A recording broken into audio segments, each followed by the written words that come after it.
Ya, pemirsa, berita Satu View kali ini akan membahas mengenai jatuhnya pesawat Malaysia Airlines MH17 dan kondisi terkini jelang penetapan KPU atas Pilpres terpilih.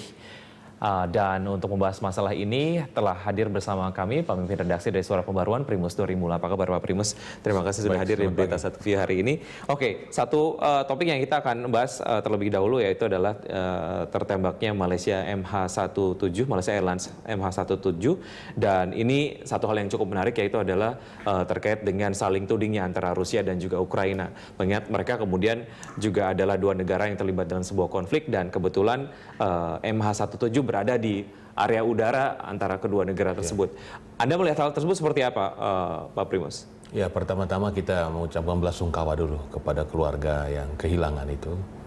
Dan selain ada berapa ratus penumpang itu, kita juga memberi perhatian khusus kepada warga Indonesia yang ada sekitar 11-12 orang yang ikut tewas jatuhnya pesawat itu. Kemudian kita juga melihat bahwa ini sebuah tragedi kemanusiaan. Mengapa? Ini bukan jatuh karena kesalahan pilot atau kesalahan teknis, tetapi ditembak jatuh oleh mereka yang sedang berperang. Ini sebuah tragedi kemanusiaan yang luar biasa. Nah, kemudian kita melihat bahwa penerbangan itu regulasi yang sangat ketat ya. Pesawat kalau dia mau terbang kan dia sudah menyampaikan dulu izinnya, rutenya kemana, ketinggiannya berapa, itu sudah jelas sekali. Nah, menjadi pertanyaan kita, mengapa kok bisa masuk pada wilayah yang orang lagi berperang ya, di Ukraina. Tetapi dari penjelasan bahwa beberapa hari sebelumnya katanya ada pesawat-pesawat komersial juga lewat situ, bahkan pada hari yang sama. Tetapi ada juga keterangan bahwa pesawat tempur itu memang hilir mudik di langit Ukraina pada saat yang sama. Dan sudah berlangsung sejak perang antara Ukraina dan Rusia. Kan Rusia membackup itu separatis ya, milisi yang melawan pemerintah Ukraina. Dan dikatakan bahwa yang menembak jatuh adalah milisi dukungan Rusia. Dan itu ya ditembak itu bukan roket biasa tapi rudal.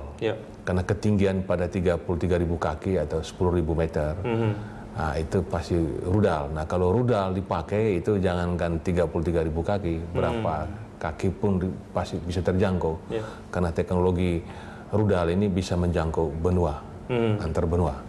Tuding-menuding yang dilakukan oleh Rusia dan juga Ukraina, apakah ini menjadi satu hal yang sebetulnya cukup wajar karena mengingat nantinya akan menentukan siapa yang akan bertanggung jawab dan mungkin yang akan menjatuhkan atau dijatuhkan hukuman yang memang sangat berat karena juga kita kemudian mengkategorikan ini sebagai sebuah kejahatan kemanusiaan gitu ya. Kejahatan kemanusiaan. Bahkan ada bilang ini sebuah aksi terorisme. Memang sempat kemarin itu pihak milisi yang di backup Rusia mengaku bahwa mereka lah penembaknya. Tapi kemudian ada mengatakan bukan kami tapi pemerintah Ukraina. Nah, saling tuding ini karena internasional sudah memperhatikan, negara-negara seperti Amerika juga menuntut akan melakukan investigasi dan akan memberikan sanksi keras pada pelakunya. Kalau dilihat dari apa yang kemudian juga dinyatakan oleh Presiden Barack Obama terkait dengan insiden ini, bahwa kemudian ada satu pernyataan yang sepertinya menyudutkan Rusia gitu ya. Kalau Anda melihat ini seperti apa? Apakah ini juga mungkin melihat sejarah antara Amerika dan juga Rusia sehingga kemudian Barack Obama menyatakan pernyataan yang mungkin sedikit menyudutkan Rusia? Ini kan momentum bagi Obama untuk mengkritik keras Rusia. Karena dari awal Amerika ingin supaya Rusia tidak ikut campur urusan dalam negeri Ukraina. Biarlah Ukraina menentukan nasibnya sendiri. Tetapi kita lihat bahwa Putin tidak mau, dia tetap ingin menguasai Ukraina. Buktinya bahwa dia membackup pemberontak itu. Saya pikir ini akan menjadi menaikkan suhu politik. Itu sebabnya kemarin memang sempat harga-harga saham di bursa dunia kan rontok dulu sementara ya, karena melihat jangan sampai ini akan memicu pertarungan besar ya. Malaysia kemudian juga pemerintah Malaysia mengirimkan tim penyidik terkait dengan insiden ditembaknya MH17 dan kemudian untuk mendapatkan hasil dari penyidikan yang dilakukan ini agak sedikit sulit karena terdapat intervensi dari kedua negara. Ini yang kemudian akhirnya menjadi ataupun memperlambat proses penyidikan dan kemudian Barack Obama menyatakan sebaiknya melakukan gencatan senjata agar nanti penyidikan bisa berlangsung baik dan ada sebuah hasil penyidikan yang kemudian objektif.